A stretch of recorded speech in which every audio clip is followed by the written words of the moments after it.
सरहद पार से दहशत गर्दी में हमारे इस वतन के जियाले दो ऐसी हल्का शहीद हुए, उनके लिए मैं गुजारिश करूंगा कि ऐवान दुआ शुहदा के लिए दुआ करें। दूसरा जो हमारे कल वाक़या हुआ है ईसा नगरी में, मैं इनको भी जो दहशतगर्दी हुई है इन पे इसको दिल से कंडेम करूंगा। मैडम स्पीकर, ये जो मैसेज जा रहा है, ये जो इंटरनेशनल लेवल पे ये मैसेज दे रहे हैं कि अक़लियतों को टारगेट करना दहशत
बेल बजाते, बेल बजाई जाए कोरम के लिए।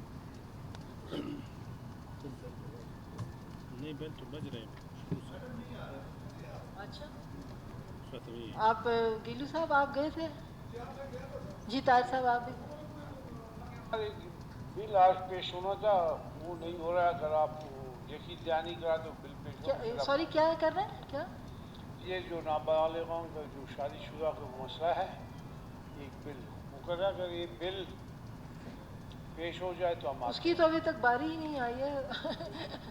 वो तो सीएम साहब आज तशरीफ नहीं रखते हैं, तो वो मुतलका वजीर ही पेश करेंगे ना, सीएम साहब के पास है। तो वो पहले से अगर इस तरह से करें तो बड़ी नामुनासिब बात है। खैर चलें, अब असम्बली का इजलास बरोज़ जुमेरात मौरख़ा 19 अप्रैल 2018 बवक्त शाम 4 बजे तक मुलतवी किया जाता है।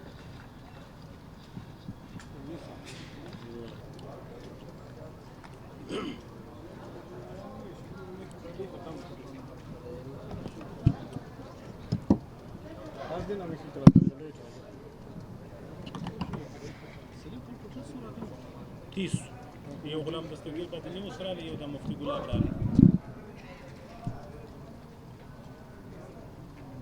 तीसरा अगर खुदा कोरम कुरान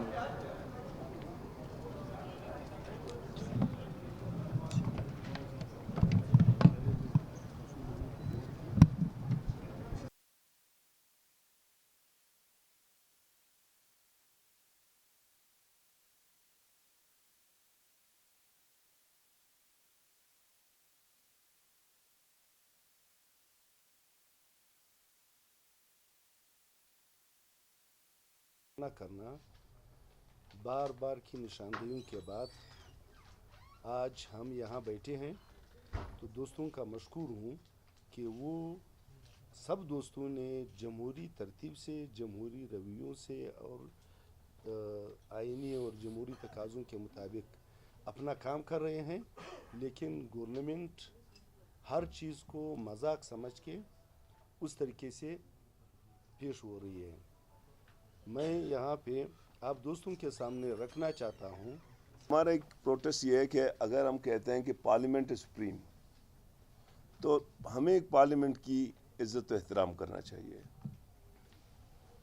अब मुझे याद है जब मैं सीएम था तो पहला आदमी मैं हुआ करता था, 4 बजे आ जाता था, और आखिरी आदमी मैं हुआ करता था जो उठ जाता था। और पिलडेट की एक रिपोर्ट आई तो उसमें मैं सिर्फ 97% में अटेंडेंस था। मैं सिर्फ 3 दिन गैराज था, 2 दिन इस्लामाबाद में मीटिंग था, 1 दिन में बीमार था। अगर हम हालांकि उस वक्त जितने तनकीदें मुझ पे होती थी तो शायद ये इस असेंबली की हिस्ट्री में किसी पे नहीं होती थी, लेकिन हम दोस्त मिलके मजमूई सूरत में उसको फेस भी करते थे, जवाब भी देते, नाकर्दा गुनाहों की जो है ना हम जवाब देते थे। जो गुनाह हमने नहीं किए तो हमने सीएम साहब को बार बार रिक्वेस्ट की, हमने कहा सीएम साहब आपके 2 दिन हैं, 10 दिन हैं, हम आपके साथ मुकम्मल तावन करते हैं क्योंकि आपके पास असेंबली का मैंडेट है। आप मेहरबानी करके आप असेंबली में आएँ और जो कार्रवाई होगी वो कार्रवाई। अब यहाँ पे लाइन ऑर्डर का जो सिचुएशन है, हमने बड़ी मुश्किल से, आप तमाम सीनियर दोस्त हैं, बलूचिस्तान से बाखूबी वाकिफ़ हैं, हमने कितनी मुश्किल से ये लाइन ऑर्डर ठीक की। अब इतना बिगाड़ उसमें आ रहा है, और ख़ास तौर पर हमें कोई इंटरेस्ट नहीं है, बेशक उनका प्रोगेटिव है, डीसी अपना लगाएं, डीपीओ अपना लगाएं, कमिश्नर अपना लगाएं, लेकिन जो हमने ख़ास तौर पर कुछ डिस्ट्रिक्टों में, मकुरान में, झालावान में, सरावान में नहीं हुआ करता। बात असल में ये है, अब आगे जो है इनके रवैयों पे है कि वो किस तरीके से वो कर रहे हैं, उस पे होगी। और आप जो बात कर रहे हैं, क्वेश्चन आप पूछ रहे हैं कि यार देखो, मेरी बात सुनो, मैं आपको नहीं छोड़ रहा हूँ। Make it in 3 lines. ये जो प्रेस कॉन्फ्रेंस है ये बिल पे हुआ है, मसीह बरादरी की उस पे हुआ है, कत्ल पे। दूसरे जो है ना, जो हुकूमत पार्लियामेंट में गैर संजीदगी का मुजाहरा कर रहा है, उस पे हमारी वॉकआउट है। अगर हुकूमत का रवैया ठीक रहा, हम पार्लियामेंट को जाएंगे, बिजनेस करेंगे। पार्लियामेंट का उसका ठीक नहीं हुआ, आप क्यों हमें इधर उधर घुमाते हो? एडवाइजरी कमेटी, देखो मेरी बात सुनो, लेट मी टू क्लियर। हमारी हर इजलास से पहले एडवाइजरी कमेटी की मीटिंग होती है। एडवाइजरी कमेटी में तमाम पार्टियों के नुमाइंदे बैठ जाते हैं। हमारी तरफ से ये था कि ये बिल आ गई है कमेटी की तरफ, इसको पेश करें। फिर सीएम साहब को अप्रोच किया गया, सीएम साहब ने कहा जी इस बिल को वो नहीं करें, ठीक है ना, और एडवाइजरी कमेटी में इसको किल किया, ठीक है। दिस इज वे कि हम हर उसके साथ पहले एडवाइजरी कमेटी की मीटिंग होती है, ठीक है सर। रामन 1-2 आदमी को भेज